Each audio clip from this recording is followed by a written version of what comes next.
नमस्कार। आज हम बात करेंगे भारत के उस प्राचीन ज्ञान की जो हमें सिखाता है कि मौसम के साथ कैसे जिएं। आयुर्वेद में इसे ऋतुचर्या कहते हैं। हम वाग्भट के प्रसिद्ध ग्रंथ अष्टांग संग्रह के इसी चैप्टर को थोड़ा खोलकर देखेंगे।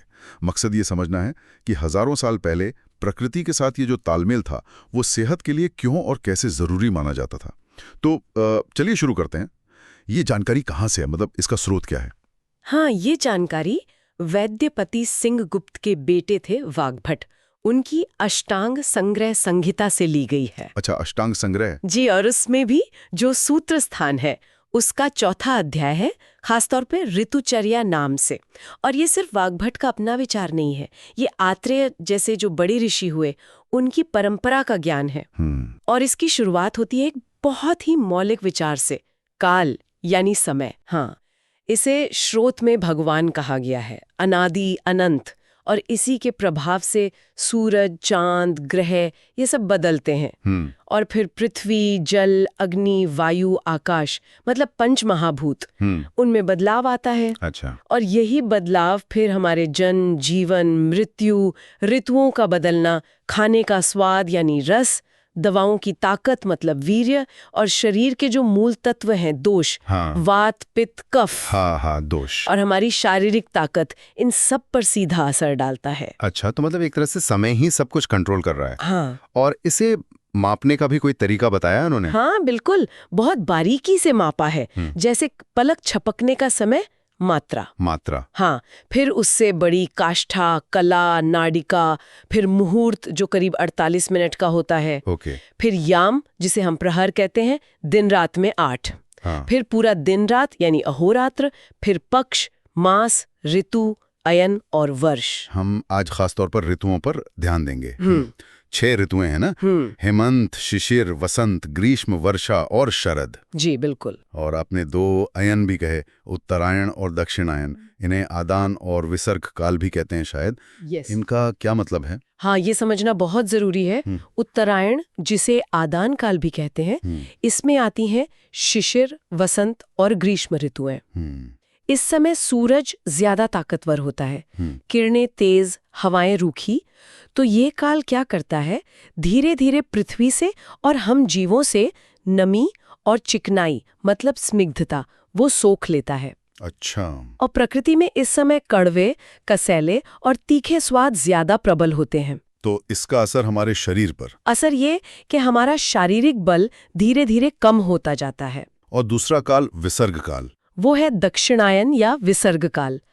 इसमें आती हैं वर्षा, शरद और हेमंत ऋतुएं।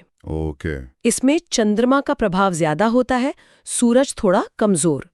बादल, बारिश, ठंडी हवाएं, इनसे रूखापन कम होता है, जगत में नमी और पोषण बढ़ता है। और इस समय प्रकृति में खट्टे, नमकीन और मीठे स्वाद वाले पदार्थ ज्यादा मिलते हैं। इसलिए इस काल में हमारा शारीरिक बल धीरे धीरे बढ़ता है। अरे वाह! तो पूरे साल हमारा बॉडी का स्ट्रेंथ लेवल बदलता रहता है? हाँ बिल्कुल। सबसे ज्यादा बल होता है हेमंत और शिशिर में, यानी पूरी सर्दी में। अच्छा। फिर मीडियम होता है शरद यानी पतझड़ और वसंत यानी बहार में। और सबसे कम होता है वर्षा यानी मानसून और ग्रीष्म यानी गर्मी में। ये तो बहुत दिलचस्प बात है। हमें तो लगता है कि गर्मियों में हम ज्यादा एक्टिव होते हैं। हाँ। पर आयुर्वेद कह रहा है कि बल सर्दियों में सबसे ज्यादा है। हाँ, शायद इसलिए कि शरीर अंदर ऊर्जा को सहेज रहा होता है।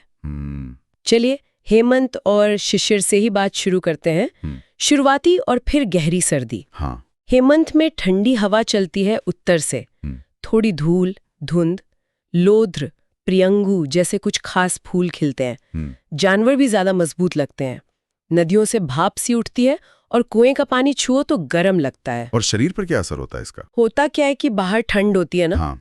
तो शरीर की गर्मी अंदर सिमट जाती है। और इससे वो जो हमारी पाचन अग्नि है, जठराग्नि, जठराग्नि, वो बहुत तेज हो जाती है। जैसे बंद कमरे में आग तेज जलती है ना, वैसी। अच्छा।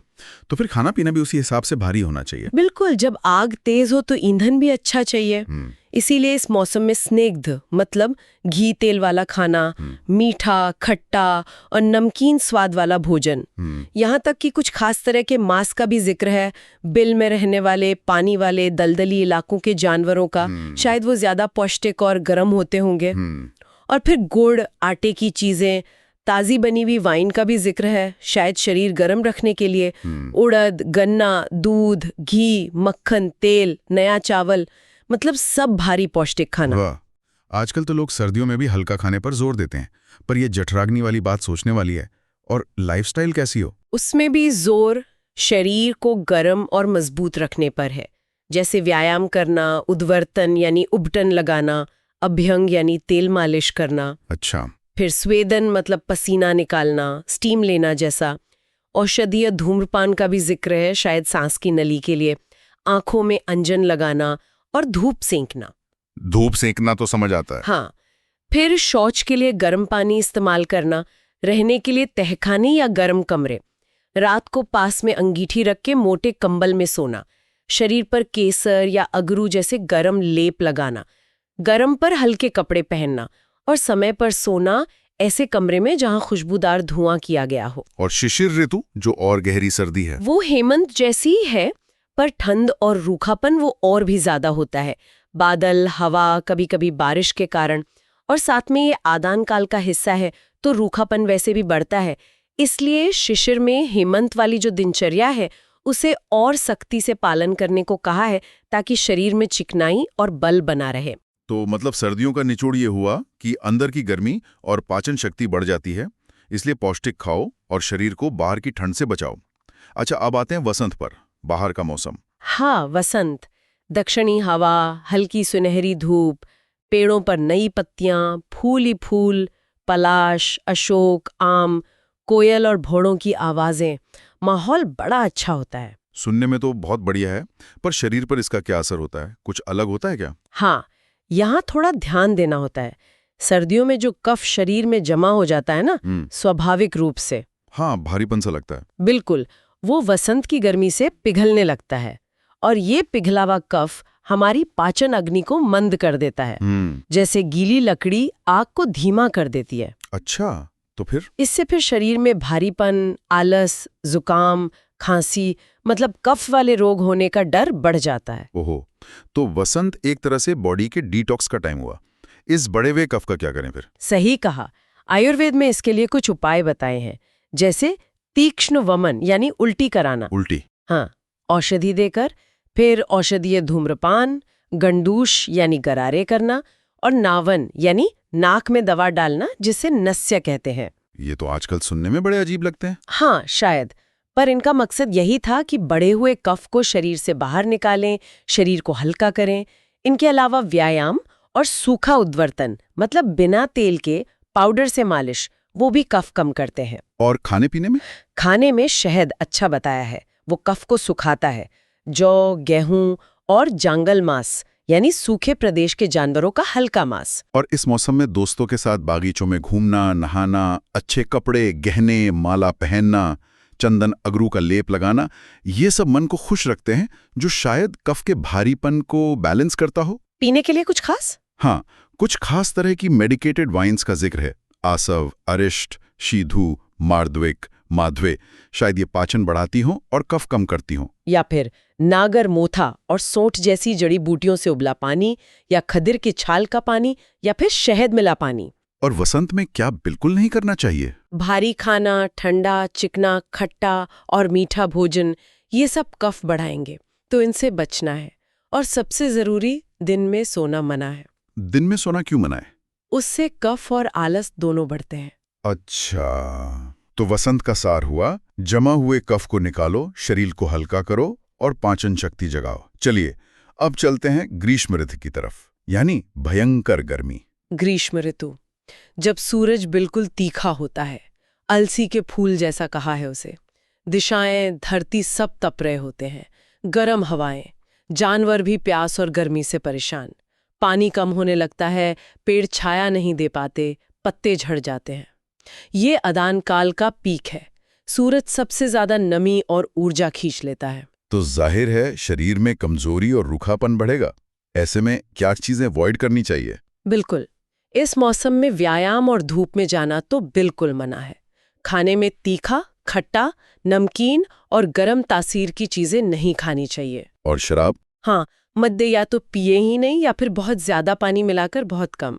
वरना ये शरीर में सूजन, ढीलापन, जलन, बेहोशी जैसी दिक्कतें पैदा कर सकती है। तो फिर क्या खाएं पिएं जिससे शरीर ठंडा रहे और ताकत भी मिले?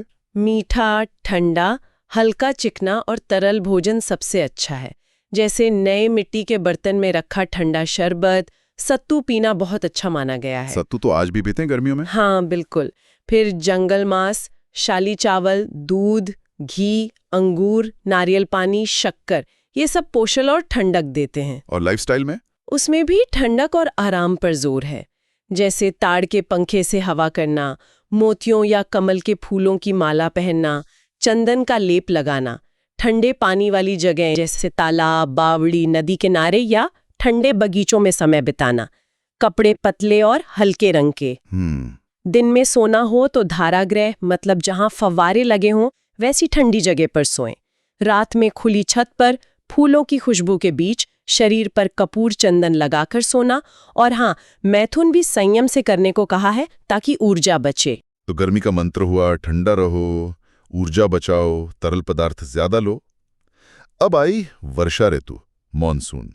वर्षा ऋतु, बादल, हरियाली, नदियों में पानी, मेंढक, मोर की आवाजें, इंद्रधनुष, बिजली, कुटज के फूल, बड़ा रोमांटिक मौसम लगता है। हाँ, लगता तो है, पर शरीर के लिए शायद उतना अच्छा नहीं। आपने कहा था बल सबसे कम होता है। हाँ, क्योंकि एक तो गर्मी के कारण शरीर पहले से ही कमजोर होता है, ऊपर से पाचन अग्नि भी मंद पड़ जाती है। फिर बारिश, जमीन से उठने वाली भाप और पानी की जो एसिडिटी होती है उससे दोष बिगड़ जाते हैं, खासकर वात दोष। वात दोष मतलब गैस, दर्द वाला? हाँ, वही, रूखापन, गैस, दर्द। तो इस मौसम में बीमारियां जल्दी पकड़ती हैं। तो इस बिगड़े हुए वात को ठीक कैसे करें? इसके लिए बस्ती कर्म यानी मेडिकेटेड एनिमा को सबसे अच्छा माना है, लेकिन वो शरीर शुद्धि के बाद। अच्छा, और खाने में? खाने में पुराने चावल, गेहूं, जौ का इस्तेमाल करें। उन्हें दाल के पानी या हल्के मांस रस के साथ पकाकर खाएं ताकि पचने में आसान हो। थोड़ी मात्रा में औषधीय मदिरा ले सकते हैं। पानी हमेशा उबाल कर पिएं या बारिश का साफ पानी या कुएं तालाब का साफ पानी। और किन चीजों का ध्यान रखें? जिस दिन ज्यादा बारिश या हवा हो उस दिन ऐसा खाना खाएं जो नमी और बढ़े हुए वात को कम करें। मतलब खाना रूखा हो पर घी जैसा स्निग्ध भी हो, हल्का हो, गरम हो और उसमें खट्टा नमकीन स्वाद हो। खाने पीने में अक्सर शहद मिलाने को कहा है। रहने की जगह सूखी हो जहां कीड़े मकोड़े, सीलन, ठंडी हवा ना आए। घर में थोड़ी आग जलती रहे, शायद नमी कम करने के लिए। मच्छर, चूहे ना हो। और शरीर की देखभाल? उपटन लगाना, नहाना, कपड़ों शरीर को धूप देना, सुगंधित लेप लगाना अच्छा है। सुंदर माला, साफ कपड़े पहने। हाथी की सवारी का भी जिक्र है, शायद कीचड़ से बचने को। और क्या चीजें बिल्कुल नहीं करनी? नदी का पानी नहीं पीना है, गंदा हो सकता है। उदामंथ मतलब पानी में घोला सत्तू, वो नहीं। दिन में सोना मना है। बहुत ज्यादा तरल चीजें, ज्यादा मैथुन, ओस में घूमना, व्यायाम, धूप, ये सब अवॉइड करना है। तो वर्षा ऋतु का मतलब हुआ पाचन कमजोर, वात बढ़ने का डर, इसलिए हल्का गरम सुपाच्य भोजन और नमी ठंड से बचाओ। चलिए, अब आखिरी ऋतु शरद यानी पतझड़। शरद ऋतु, आसमान साफ होने लगता है। हल्के सफेद बादल, जमीन का कीचड़ सूख जाता है। कास के फूल, सप्तपर्णी, कुमुद खिलते हैं। धान पक जाता है। सूरज की किरणें फिर से तेज लगती हैं। तालाब का पानी एकदम साफ हो जाता है। अगस्त तारे का उदय होता है जो पानी को शुद्ध करता है, ऐसा मानते थे। मौसम तो अच्छा हो गया, पर शरीर पर अब क्या असर? यहाँ फिर एक ट्विस्ट है। वर्षा की ठंडक के बाद शरीर जब अचानक शरद की तेज धूप में आता है तो पित्त दोष भड़क जाता है। पित्त मतलब गर्मी, एसिडिटी वाला? हाँ, जो वर्षा में जमा हो गया था वो अब धूप से पिघलकर बढ़ जाता है। ओहो, तो इस बढ़े हुए पित्त को कैसे शांत करें? इसके लिए फिर से शोधन क्रियाएं हैं। तिक्त, घृत पान मतलब कड़वा घी पीना, विरेचन यानी दस्त लगाना और रक्त मोक्षण यानी खून निकालना, ये सब पित्त को बाहर निकालने के तरीके हैं। और खाने पीने में? खाना ठंडा, हल्का होना चाहिए और उसमें कसैला, मीठा और कड़वा स्वाद ज्यादा हो, क्योंकि ये पित्त को शांत करते हैं। जैसे शाली चावल, साठी चावल, गेहूं, जौ, मूंग दाल, शक्कर, शहद, सब्जियों में परवल, आंवला, फल में अंगूर, जंगल मांस भी ठीक है। आपने पानी का कुछ खास बताया था, हंसोदक। हाँ, हंसोदक। ये वो पानी है जो दिन में सूरज से तपा हो, रात में चांद से ठंडा हुआ हो और अगस्त्य तारे के उदय से विष रहित हो गया हो। मतलब प्राकृतिक रूप से शुद्ध और संतुलित। इसे अमृत जैसा कहा है। और जीवन शैली? साफ पानी में तैरना अच्छा है।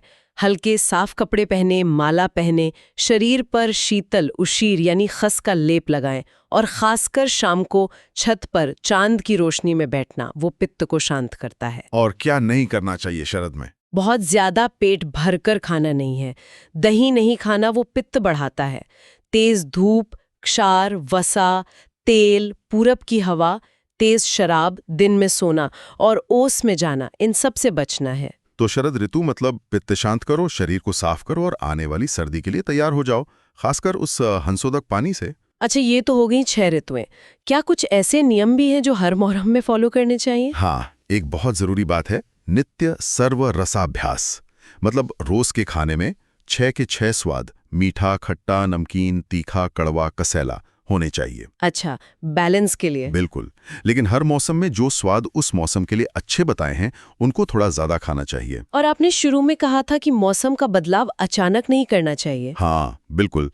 यहीं पर ऋतु संधि की बात आती है, मतलब 2 ऋतुओं का जोड़। ये क्या होता है? पिछली ऋतु के आखिरी 7 दिन और आने वाली ऋतु के पहले 7 दिन, ये जो 14 दिन का समय है, इसे ऋतु संधि कहते हैं। ये समझना बहुत जरूरी है। तो इस 14 दिन के पीरियड में क्या करना है? इसमें पिछली ऋतु की जो आदतें हैं, खाना पीना, रहना सहना, उनको धीरे धीरे छोड़ना है और आने वाली ऋतु की आदतों को धीरे धीरे अपनाना है। एकदम से नहीं बदलना। नहीं, एकदम से बदलेंगे तो शरीर एडजस्ट नहीं कर पाता और असात्मयज रोग हो जाते हैं। मतलब ऐसी बीमारियां जो बदलाव के अनुकूल न होने से होती हैं। ये नियम वैसे स्वस्थ लोगों के लिए हैं। अच्छा। और एक बात, कभी-कभी मौसम कैलेंडर के हिसाब से नहीं चलता। सर्दी देर से आई या गर्मी जल्दी। हाँ, होता है ऐसा। तो ऐसे में देखना चाहिए कि कौन सी चीज ज्यादा प्रभावी है, महीना या राशि या असल मौसम। जो ज्यादा मजबूत लगे उसी के हिसाब से अपनी दिनचर्या बदलनी चाहिए। तो ये तो कमाल है। मतलब हजारों साल पहले वाग्भट ने प्रकृति की लय के साथ कदम से कदम मिलाकर चलने का एक पूरा विज्ञान दिया था। सिर्फ खाना नहीं, कपड़े, घर, नींद, कसरत, सब कुछ मौसम के हिसाब से। ये सिर्फ नियम नहीं लगते, एक तरह का जीवन दर्शन है। बिल्कुल सही कहा। सबसे बड़ी सीख यही है कि हेल्थ का मतलब सिर्फ बीमारी का न होना नहीं है। ये हमारे शरीर और बाहरी दुनिया के बीच एक बैलेंस है। और ऋतुचर्या हमें यही बैलेंस साधना सिखाती है। ये बताती है कि बदलाव तो आएगा ही, उसके साथ ढलना ही सेहतमंद रहने का तरीका है। और जाते जाते श्रोताओं के लिए एक सवाल छोड़ जाते हैं। ये प्राचीन ज्ञान हमें मौसम के चक्र के साथ जीना सिखाता है। क्या ये जो संतुलन और अनुकूलन के सिद्धांत हैं, ये जो साइक्लिकल सोच है, ये आज की भागदौड़ वाली जिंदगी की दूसरी चुनौतियों में भी काम आ सकती है? सोचने वाली बात है। हाँ, जैसे काम का प्रेशर है, रिश्ते हैं, इंफॉर्मेशन ओवरलोड है। क्या इनसे निपटने के लिए भी इस प्राचीन ज्ञान में कोई इशारा छिपा हो सकता है? इस पर विचार जरूर करें।